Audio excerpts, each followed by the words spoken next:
सबसे पहले हमने देखा final account, partnership final account होगा तो क्या ट्रीटमेंट होंगे। फिर देखा हमने कि अगर कोई एक नया पार्टनर हमारे पार्टनरशिप फॉर्म में ऐड होता है, इसको हम एडमिशन ऑफ पार्टनर।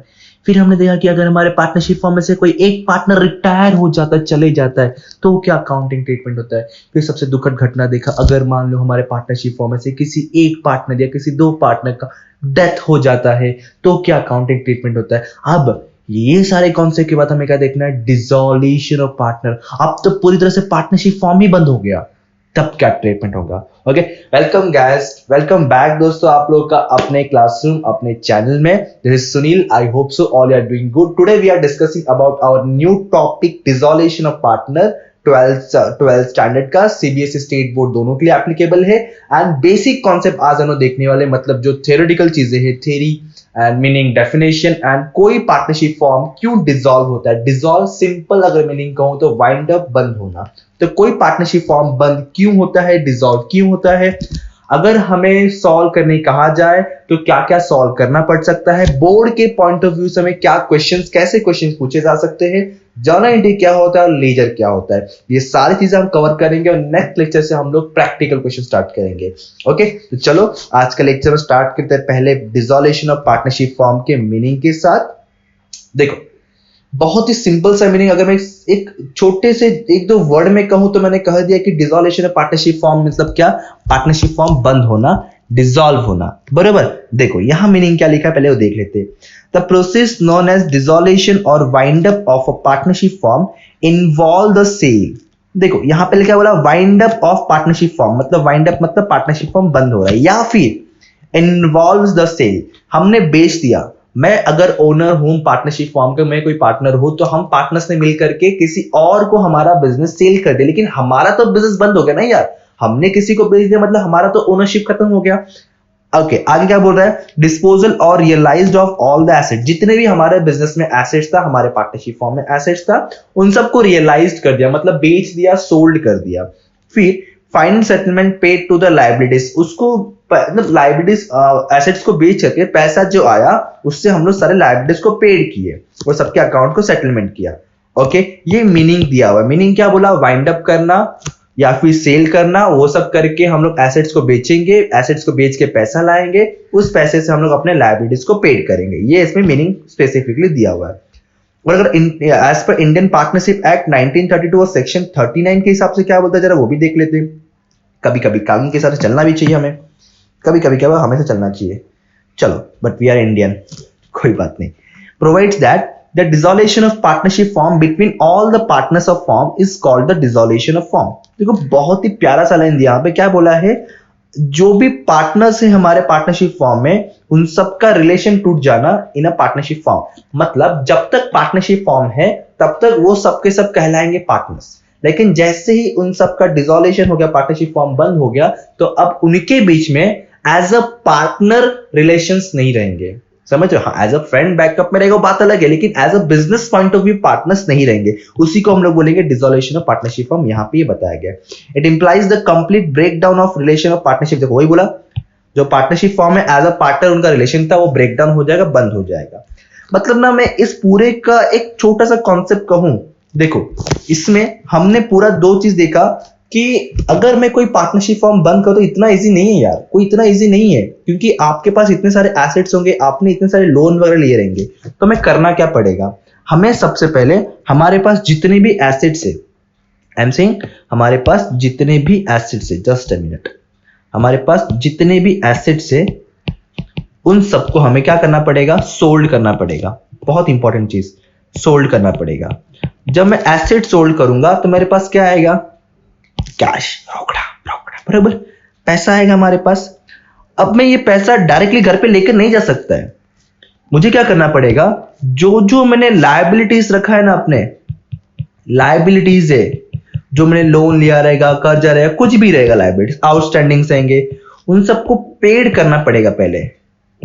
समझ रहे कॉन्सेप्ट, पहले एसेट तो सोल्ड कर लिया, एसेट सोल्ड करने के बाद आपको क्या करना पड़ेगा, लायबिलिटीज पेड करना पड़ेगा। पहला स्टेप अपना क्या निकला, इसका मतलब कि मुझे एसेट्स को सोल्ड करना है। सेकंड स्टेप क्या हुआ, लायबिलिटीज को पेड करना है।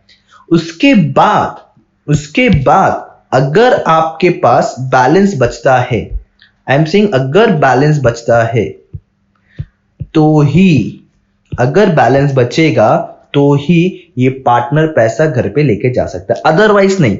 एसेट सोल्ड किया, एसेट से लायबिलिटीज को पेड किया, फिर पैसा बचा तो ही ये पार्टनर अपना पैसा घर पे लेकर जा सकता है, अदरवाइज लेकर नहीं जा सकता। Is that clear? पूरा कॉन्सेप्ट हमें क्या करना है, एसेट सोल्ड करना है, लायबिलिटीज को पेड करना है, बचा तो घर पे लेके जाएगा, अदरवाइज नहीं लेके जाएगा। हो सकता है कि उल्टा पार्टनरशिप हमको देना पड़े, ठीक है, लेकिन जब तक पैसा बचेगा, जब तक लायबिलिटीज को पे नहीं करोगे तब तक वहां पे नहीं जाएगा। ओके, ये इसका टोटली एग्जैक्टली मीनिंग बन गया।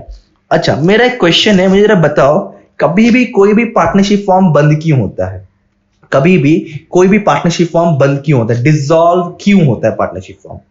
तो कुछ लोग का आंसर आएगा, सर झगड़ा हो गया, बराबर है, करेक्ट है, लॉस हो गया, करेक्ट है, फ्रॉड है, करेक्ट है। तो ऐसे कुछ रीजन से जो दिए गए वो देखते हैं हम लोग। पहला रीजन बोला है, reason for dissolution of partnership form. क्या रीजन हो सकता है किसी पार्टनरशिप फॉर्म को डिसॉल्व होने? सबसे पहला रीजन क्या लिखा है, by voluntary act of partnership themselves. हम तो पार्टनर से हम मन नहीं कर रहा यार पार्टनरशिप चलाने का, बस हो गया, अब नहीं, बस करते, काम करते, पार्टनरशिप को बंद करते और एंजॉय करते, मस्त पार्टी सार्टी करते। तो इन लोगों ने यहाँ पे क्या बोला, डिसॉल्यूशन ऑफ पार्टनरशिप फॉर्म। खुद से, खुद की मर्जी से ये दो पार्टनर्स ने, फॉर एग्जांपल जस्ट वे, तो देखो इन दोनों पार्टनर ने क्या सोचा कि थोड़ा फायदा मेरा, थोड़ा नुकसान मेरा, थोड़ा फायदा, थोड़ा नुकसान, थोड़ा फायदा, थोड़ा नुकसान। इस तरह से दोनों ने खुद के म्यूचुअल अंडरस्टैंडिंग से पार्टनरशिप फॉर्म को डिसॉल्व कर दिया, क्लोज कर दिया और बंद कर दिया। तो फर्स्ट रीजन ये हो गया। अब सेकेंड रीजन देखते हैं। सेकेंड रीजन क्या बोला, when the period duration of partnership form is fix. मतलब जिस दिन हमने पार्टनरशिप फॉर्म स्टार्ट किया, उन लोगों ने सोच लिया था कि हम लोग जो है पार्टनरशिप फॉर्म सिर्फ और सिर्फ 2 साल या 3 साल तक कंटिन्यू। तो ये दोनों पार्टनर ने जब पार्टनरशिप फॉर्म स्टार्ट किया तभी इन्होंने एग्रीमेंट बना लिया कि हम लोग सिर्फ 2 साल या 3 साल तक ही पार्टनरशिप चलाएंगे। That means in that partnership form, duration of partnership form is a fixed. कब तक हम लोग पार्टनर्स रहेंगे, कब तक हम लोग पार्टनरशिप हम चलाएंगे, कब तक हम लोग साथ में बिजनेस करेंगे, उसका ड्यूरेशन फिक्स होता है। तो आफ्टर 3 और 4 इयर्स जो भी ड्यूरेशन रहेगा, उसके बाद इनका पार्टनरशिप फॉर्म ऑटोमेटिकली डिसॉल्व हो जाएगा। सेकेंड रीजन ये हो गया। ओके, थर्ड रीजन क्या होगा, सोचो।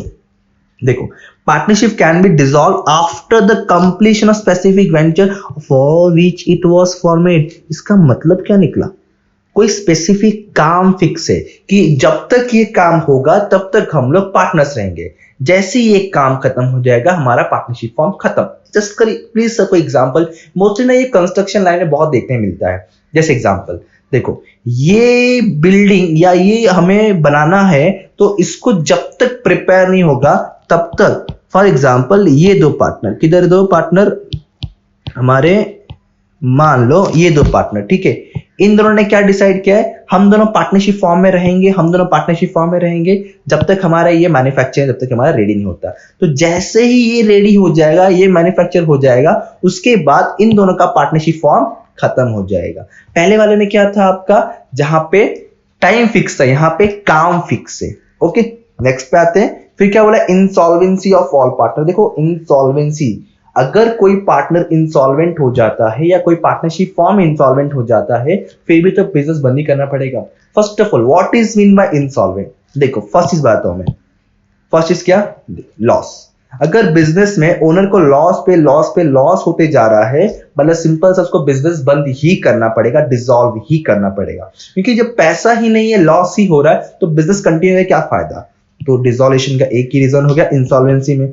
एक और रीजन क्या होगा, देखो, अभी ये बंदा जो बिजनेस कंटिन्यू कर रहा था बट ये इंसॉल्वेंट हो गया। What is mean by insolvent? Insolvent declare करने के लिए हमारे पास 2 एलिमेंट्स है। क्या क्या चीजें बताओ जरा। इंसॉल्वेंट किसको बोलते हैं, याद है, पता है, ध्यान है, क्या बोलते हैं इंसॉल्वेंट किसको बोलते हैं हम लोग? एक होता है लायबिलिटीज, दूसरा होता है एसेट्स, बराबर। अगर किसी पर्सन का या किसी बिजनेस का लायबिलिटीज ज्यादा है एज कंपेयर टू उसके एसेट्स के, तो उसको बोलते हैं इंसॉल्वेंट पर्सन। एबिलिटीज ज्यादा है, लायबिलिटीज ज्यादा है एसेट से कंपेयर, मतलब सिंपल सा लॉस में भी कवर रही है, तो इसको बोलेंगे हम लोग क्या, इंसॉल्वेंट पर्सन। ठीक है, इसको क्या बोलेंगे हम लोग फिर, insolvent person. Okay, next reason क्या हो सकता है, इलीगल। आप लोगों ने बोला कि ना वो जो पिचकारी का बंदूक है ना, हम लोग वो बना के सेल करते, वो पिचकारी वाला बंदूक या फिर पटाखे वाला बंदूक, मालूम पड़ा कि बैकअप में AK-47 ऐसे सब बड़े बड़े हथियार, AK-47 गन, पिस्तौल्स ऐसे बना के आप सप्लाई कर रहे हो और एक सिंपल सा इलीगल एक्टिविटी कर रहे हो आप लोग, मेडिसिन बोल के ड्रग सेल कर रहे हो, इतना बड़ा इलीगल गैर कानूनी काम कर रहे हो। तो कोर्ट ने क्या बोला, ए चल बस बस बस बस, अब बंद तुम्हारा बिजनेस, वाइंड अप। मतलब इलीगल अनलॉफुल एक्टिविटी करोगे तो भी तुम्हारा बिजनेस क्या हो सकता है, डिसॉल्व हो सकता है। सिक्स्थ एंड लास्ट टाइप क्या दिया इन लोगों ने, partnership at will can be dissolve by giving notice of 14 days. Partners क्या बोलेंगे, अरे चल बस हुआ पार्टनरशिप फॉर्म, अब हम लोग क्या करेंगे, नोटिस देते हो पार्टनरशिप फॉर्म बंद। लेकिन क्या बोला, बिफोर 14 डेज, आपको जिस दिन बंद करना है ना बिजनेस, उसके पहले के 14 दिन पहले आपको, मतलब उसके 14 दिन पहले आपको बिफोर 14 डेज नोटिस देना पड़ेगा, फिर आप पार्टनरशिप फॉर्म को बंद कर सकते हैं। देखो हमने टोटल 6 टाइप के देखे। पहला था कि वॉलंटरी एक्ट, खुद की मर्जी से, खुद की इच्छा से। सेकेंड, जिसमें ड्यूरेशन टाइम फिक्स था। थर्ड देखा जिसमें काम फिक्स था, याद है वो रूम वाला। फिर फोर्थ में क्या, इंसॉल्वेंसी। इंसॉल्वेंसी में 2 पार्ट बताया मैंने, एक तो लॉस वाला, एक तो एसेट्स और लायबिलिटी कंपेयर वाला। अनलॉफुल, इलीगल एग्जांपल्स देखे हमने, और लास्ट में 14 डेज बिफोर आप दे करके नोटिस। ओके, इतने चीजें थे हमारे पार्टनरशिप फॉर्म डिसॉल्व होने के तरीके और रीजन। अब हम लोग जरा देख लेते हैं कि हमें क्वेश्चंस कैसे टाइप्स करेंगे या फिर कितने टाइप के अकाउंटिंग प्रोसीजर होते हैं डिसोल्यूशन ऑफ फॉर्म के अंदर। ये सारी चीजें लिख के लेके जाओ, क्योंकि ये थ्योरी के लिए भी आपको यूज होता है। ठीक है, जो एग्जांपल बोला, एग्जांपल के थ्रू आप याद रख सकते हो। एक सिस्टमैटिक ढंग से आपको याद रखने का, और कुछ नहीं। चलो देखो, accounting procedure for dissolution of form. 2 तरह के क्वेश्चंस आपको आ सकते हैं, एक है सिंपल डिसोल्यूशन, एक है इंसॉल्वेंसी डिसोल्यूशन। सिंपल डिसोल्यूशन में बहुत ज्यादा तकलीफ नहीं है आपको, मतलब कोई पार्टनर इंसॉल्वेंट हो नहीं रहा है, कुछ नहीं, बस नॉर्मली अपनी अपनी इच्छा से डिसॉल्व हो रहा है, ऐसे कुछ रीजन से। बट इंसॉल्वेंसी डिसॉल्व थोड़ा सा आपको प्रॉब्लम हो सकता है। क्या प्रॉब्लम है, ज्यादा कुछ प्रॉब्लम नहीं है, सिंपल सा थोड़े अकाउंट बढ़ेंगे। इसका मीनिंग देखा था हमने इंसॉल्वेंसी का, मतलब लायबिलिटी ज्यादा, एसेट का। अगर पूरे पार्टनरशिप फॉर्म में से कोई एक पार्टनर इंसॉल्वेंट हुआ तो उसको बोलेंगे 1 पार्टनर इंसॉल्वेंट। पूरे पार्टनरशिप फॉर्म में से अगर कोई 2 पार्टनर इंसॉल्वेंट हुआ तो उसको बोलेंगे 2 पार्टनर इंसॉल्वेंट। अगर सारे के सारे पार्टनर, फॉर एग्जांपल 4 पार्टनर से, तो चारों के चारों पार्टनर इंसॉल्वेंट हो गए तो उसको बोलेंगे ऑल पार्टनर। बट आपके सिलेबस के हिसाब से इन लोगों ने मैक्सिमम सिर्फ 3 पार्टनर दिया है, 1 पार्टनर इंसॉल्वेंट, 2 पार्टनर इंसॉल्वेंट और 3 पार्टनर। 3 पार्टनर मतलब हो गए ऑल पार्टनर। ओके, तो आपको कुछ इस तरह से हो सकता है, सर कैसे समझे कौन सा टाइप का क्वेश्चन है। तो आपका ना वहां पे दिया रहेगा कि ये पार्टनर का नाम मिस्टर अमित इज इंसॉल्वेंट, या फिर उसका बैंकरप्ट हो गया वो नाम, तो आपको इंसॉल्वेंट और बैंकरप्ट से समझे कि हमें ये वाला फॉर्मेट फॉलो करना है। मतलब क्या सर, इसके लिए फॉर्मेट्स अलग है और इसके लिए फॉर्मेट्स अलग है? नहीं बच्चा, देखो मैं समझाता हूं। मैं दोनों के लिए फॉर्मेट सेम है, अकाउंट क्या क्या बन सकते हैं वो बताता हूं मैं आप लोग को। ये देखो, मैक्सिमम आपका इतना बन सकता है, इससे ज्यादा कुछ नहीं। मतलब आपको अगर सिंपल डिसोल्यूशन करने के लिए कहा गया है, तो आपको सिंपल डिसोल्यूशन करने के लिए कहा गया है, तो आपको ये 3 अकाउंट कंपलसरी बनाना है। मतलब इस पूरे चैप्टर में आपको 3 अकाउंट तो कंपलसरी प्रिपेयर करना ही करना है। पहला, रियलाइजेशन अकाउंट। बहुत बड़ा कंफ्यूजन होता है, बहुत बड़ा, क्योंकि अब तक हमने एडमिशन, रिटायरमेंट और डेथ में जो पढ़ा था वो था रीवैल्यूएशन अकाउंट। बहुत बड़ा कंफ्यूजन, रिपीट कर रहा हूं, वहां पे आपने जो पढ़ा था वो रीवैल्यूएशन अकाउंट था। ये कौन सा है, रियलाइजेशन अकाउंट है। रीवैल्यूएशन में क्या था, एसेट्स को रीवैल्यूएट करके लिख रहे थे, यहाँ पे रियलाइजेशन, पार्टनरशिप फॉर्म बंद हो रहा है, सारे एसेट्स एंड लायबिलिटीज को सोल्ड करेंगे, रियलाइज्ड करेंगे, इसलिए इस चैप्टर में रियलाइजेशन अकाउंट होता है, उसमें रीवैल्यूएशन अकाउंट होता है। अगर आपने अकाउंट के नाम को उल्टा पुल्टा कर दिया तो मार्क्स भी आपके उल्टे फुल्टे हो जाएंगे, इसलिए नाम को याद रखो। रीवैल्यूएशन एडमिशन, रिटायरमेंट, डेथ में होता है, रियलाइजेशन डिसोल्यूशन में होता है। ठीक है, पार्टनर्स कैपिटल का पता ही है आपको। कैश इन बैंक थोड़ा देखेंगे कि कैश कम्स इन हुआ तो डेबिट में, गोज आउट हुआ तो क्रेडिट में, ऐसे कुछ।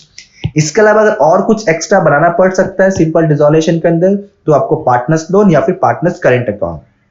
जब क्वेश्चंस करेंगे तो बहुत क्लियर हो जाएगा। अब इसे पे लिख के रखोगे ना, जब आपको रिवीजन करना रहेगा पेपर टाइम पे, तब वहां पे हेल्प होगा, हाँ कौन कौन से फॉर्मेट बनते हैं, कैसे कैसे बनता है, दिमाग में याद रखने के लिए। ओके, अगर इंसॉल्वेंसी केस है, देखो ये मैंने क्या कहा, ये 3 तो आपको कंपल्सरी हर क्वेश्चन में इस चैप्टर के अंदर प्रिपेयर करना ही है।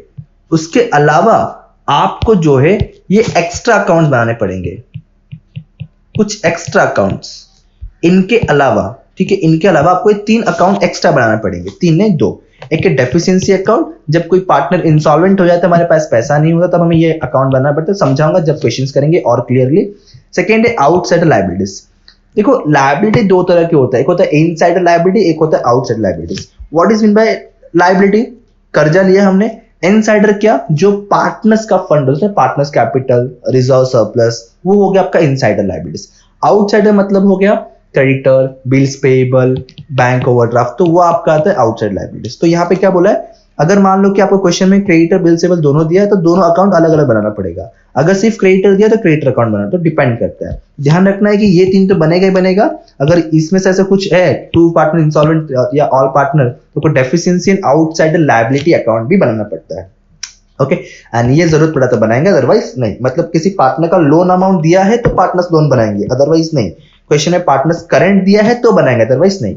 जैसे एडमिशन, रिटायरमेंट, डेथ में आपको लेजर और जर्नल दोनों था, वैसे इस चैप्टर में भी है। वहां पे चांसेस कम था जर्नल पूछने का, लेकिन यहाँ पे चांसेस बहुत ज्यादा हो जाता है। मतलब 50-50% चांस पकड़ सकते हो आप। 50% चांस है लेजर पूछने के, 50% चांस है जर्नल पूछने के, तो आपको दोनों करना पड़ेगा। बट पहले हम लोग लेजर ही करेंगे, लेजर सीखने के बाद जर्नल हमें इजी हो जाना है। ओके, इतना समझा क्या? बोलो हाँ। हाँ, चलो आगे बढ़ते हैं। फिर जर्नल एंट्रीज आप लोग जस्ट सिर्फ लिख कर रखो, ठीक है? सिर्फ लिख कर रखो। जब हम लोग जर्नल एंट्रीज क्वेश्चन करेंगे तब वहां पे हम लोग काफी अच्छे से इसको डिटेल में देखेंगे, समझेंगे। अभी बताऊंगा तो कंफ्यूजन हो जाए, क्योंकि आपको लेजर का प्रैक्टिस है अब तक, ठीक है? खाली हेडिंग देख के रखो। पहला हमें क्या करना है, एसेट्स को ट्रांसफर करना है रियलाइजेशन अकाउंट में। मतलब जो रियलाइजेशन अकाउंट है जिसमें हम लोग एसेट्स को सोल्ड करने वाले, लायबिलिटीज को पेड करने वाले, वहां पर हम लोग सारे एसेट को लाकर लिखेंगे कि देख भाई मेरे पास इतने इतने एसेट है, इसको बेचने वाला हूं मैं। सेम चीज आउटसाइड लायबिलिटीज को ट्रांसफर करेंगे कि इतने सारे लायबिलिटीज है, इसको पेड करना, ऐसे कुछ हमें देखेंगे। ये मैंने बताया हुआ है, देखो अगर आप ना एक एंट्री करते हो ना यार, तो सेकंड एंट्री ऑटोमेटिकली हो जाता है। एसेट ट्रांसफर, लायबिलिटी ट्रांसफर, तो ध्यान दोगे ना जर्नल एंट्रीज पे, समझेगा। ये दो हो गया कॉमन एंट्रीज, फिर ये दो हो गया। तो जब एंट्री देखोगे ना, देखो रियलाइजेशन आपको सिर्फ इसमें वही चीज देखना है, जो कलर देखो मैच लिखा है ना, मतलब एक का अपोजिट ये दोनों, ऐसा कुछ है। तो जर्नल एंट्रीज से बोला लिख के रखो आप लोग सिर्फ, फिर हम लोग जब क्वेश्चन करें तो समझेगा आपको। ओके, यहाँ पे कुछ लिखा हुआ है, ये भी तो लिख के रखना है। As per section 48 of partnership act 1932, partners loan shall be paid after making of third parties. मतलब क्या थर्ड पार्टी? मतलब वही आउटसाइडर्स, मतलब बिल्स पेएबल, क्रेडिटर्स, उनको पे करने के बाद ही हम लोग पार्टनर्स का लोन पे कर सकते, उसके पहले पे नहीं कर सकते। इसको बोलते हैं ऑर्डर ऑफ पेमेंट, ठीक है? ओके, रियलाइजेशन अकाउंट जो बनाएंगे हम लोग, कैसे बनेगा? देखो कुछ इस तरह से रहेगा। ये अकाउंट थोड़ा सा आपका बड़ा रहेगा। सबसे पहला स्टेप आज समझ लो, याद कर लो क्या बोल रहा हूं। सबसे पहला स्टेप, आपको एस रियलाइजेशन के डेबिट में, आपके क्वेश्चन में बैलेंस शीट में जितने भी एसेट दिए रहेंगे ना, वो सब लाइन से यहां लिख देना है। क्या लिखा है? टू एसेट्स एक्सक्लूडिंग, किन चीजों को छोड़ करके, करंट अकाउंट कैपिटल और फिक्टिशियस एसेट्स। फिक्टिशियस मतलब होता है ना एडवर्टाइजमेंट एक्सपेंसेस। जब कभी ऐसा एसेट्स में दिया हुआ है तो उन चीजों को छोड़ करके सबके सब, और कैश बैलेंस एक्सक्लूडिंग, मतलब कैश को और करंट अकाउंट को छोड़ करके जितने भी एसेट्स होंगे, एग्जांपल प्लांट मशीनरी, फर्नीचर, ठीक है, मोटर कार, वो सारे के सारे आपको यहां लिखने हैं। कौन सा अमाउंट जो बैलेंस शीट में अमाउंट दिया रहेगा वही अमाउंट। सेम वैसे ही जो लायबिलिटीज है उसको यहां लिखना है, एक्सेप्ट कैपिटल, रिजर्व सरप्लस या पार्टनर्स लोन को छोड़ करके। मतलब क्या आ सकता है? आउटसाइडर लायबिलिटीज, मतलब creditors, bills payable, bank loan, not a partner loan. Okay, क्यों? एसेट ट्रांसफर टू रियलाइजेशन, मतलब मैं रियलाइजेशन अकाउंट में अपने एसेट्स को ट्रांसफर कर रहा हूं। मतलब realisation account debit to assets, ये वाला entry, realisation account debit to assets. तो रियलाइजेशन डेबिट में है, इसलिए रियलाइजेशन के डेबिट में गया और टू एसेट्स लिखा। अब उसका अपोजिट आउटसाइड लायबिलिटी ट्रांसफर कर रहा हूं, तो लायबिलिटी तो मेरा क्रेडिट बैलेंस होता है, खत्म करने के लिए क्या करूंगा? डेबिट करूंगा। इसलिए लायबिलिटी को डेबिट किया और रियलाइजेशन को क्रेडिट किया। एक्सेप्ट पार्टनर्स लोन बैलेंस लिखा है यहाँ पे, सेम चीज बार लिखा हुआ है यहाँ पे, ठीक है? सारी चीजों को जैसे का वैसे लिखो, सेम आरडीडी। अब अगर मैं किसी लायबिलिटीज को पेड करता हूं, ध्यान समझना, मैं किसी लायबिलिटीज को पेड करता हूं, तो मुझे इसका जर्नल एंट्री सोच के बताओ। आप अगर कुछ पे करते हो तो एंट्री क्या होगा? सिंपल सा liabilities account debit to realisation. लेकिन इस वक्त हमारा लायबिलिटी कौन सा अकाउंट के अंदर है? रियलाइजेशन अकाउंट के अंदर है। इसलिए लायबिलिटी टू बैंक नहीं लिखूंगा, लायबिलिटी जब क्या लिखूंगा? Realisation account. ये देखो, ये वाला, लायबिलिटीज अगर मैं पे करता हूं तो रियलाइजेशन टू कैश, वैसे ही जब मैं एसेट्स बेचूंगा तो पैसा आएगा। तो bank account debit to realisation, debit what comes in ना, जो पैसा आता है उसको डेबिट करेंगे। और हमारे पास से एसेट्स जा रहा है, लेकिन मैं यहाँ पे एसेट्स नहीं लिखूंगा, क्या लिखूंगा, रियलाइजेशन। क्यों? क्योंकि मैंने अपने सारे एसेट्स को रियलाइजेशन अकाउंट में ट्रांसफर कर दिया है। तो जब एसेट सोल्ड करता हूं तो cash and bank to realisation, मतलब रियलाइजेशन क्रेडिट में दिख रहा है ना, तो रियलाइजेशन अकाउंट के क्रेडिट साइड जाना है। और सोल्ड एसेट, वैसे लायबिलिटीज पेड, वैसे एक्सपेंसेस पेड। तो ऐसे कुछ चीजें आपको ध्यान रखने हैं। मैं जब क्वेश्चंस कराऊंगा तो इसको वापस रिपीट करना है, डोंट वरी। जिसमें फॉर्मेट लिखाने के लिए कोई दिखा रहा हूं मैं, प्लीज इसको लिख के रखना अच्छे से। जब प्रैक्टिकल क्वेश्चन करें ज्यादा अच्छे से क्लियर हो पाना है। ओके, पार्टनर्स कैपिटल तो आपने देखा ही, यहाँ पे छोटे छोटे कॉलम बनाए, 3 पार्टनर के लिए 3 कॉलम रहेंगे, वैसे ही कुछ है। एंड कैश इन बैंक सिर्फ थोड़ा सा देख लो, कैश इन बैंक कैसा, डेबिट में प्लस, मतलब पैसा आएगा तो क्रेडिट में माइनस पैसा जाएगा। तो पैसा कब कब आपके पास आ सकता है, 2 ही ऑप्शन यहाँ पे लिख के रखा है। एक तो ओपनिंग बैलेंस जो आपको क्वेश्चन में दिया होगा, सेकेंड चीज आप जब अपने एसेट्स को सोल्ड करोगे, बेचोगे, बराबर, तो bank account debit to realisation ना, जब पैसा कम्स इन हुआ। अब पैसा कब कब जा सकता है, तो 3 ऑप्शन दिया है मैंने यहाँ पे। एक तो जब लायबिलिटीज को पेड करोगे, या फिर कुछ एक्सपेंसेस पेड करोगे, और जो हमारा क्लोजिंग बैलेंस बचेगा, इस तरह से। और एक क्वेश्चन है मेरा आप लोगों से, प्लीज रिस्पॉन्स करना। ओके, प्लीज रिस्पॉन्स करना। अगर आपको ध्यान रहेगा तो partnership final account, admission, retirement, death, इन सभी में हमने बैलेंस शीट को प्रिपेयर किया है, बराबर। लेकिन इस चैप्टर में हम लोग बैलेंस शीट प्रिपेयर नहीं कर रहे हैं। देखो कहीं दिख रहा है बैलेंस शीट करके, नहीं है। क्यों नहीं है, उसका रीजन देखो, बहुत ही फालतू सा क्वेश्चन पूछा, आई नो दैट, बट फिर भी कुछ लोगों को ये चीज नहीं आता है, तो इसलिए मैं पूछ रहा हूं। तो मुझे रिस्पॉन्स करो, ठीक है, मैसेज करो, कमेंट करो, या फिर बताओ मुझे कि क्यों हम लोग इस चैप्टर में बैलेंस शीट को प्रिपेयर नहीं कर। आपका आंसर आपके सामने ही, थोड़ा सा ध्यान दोगे, चैप्टर के नाम को समझोगे तो समझ जाना है। ओके, एंड बैलेंस शीट का मीनिंग उसके लिए आपको पता होना चाहिए, तब आपको समझिए कि इसमें क्यों नहीं बन रहा है। ओके, तो हम नेक्स्ट वीडियो मिलेंगे बहुत जल्दी प्रैक्टिकल क्वेश्चन के साथ में। तब तक के लिए thank you so much, be safe, bye bye, जय हिंद।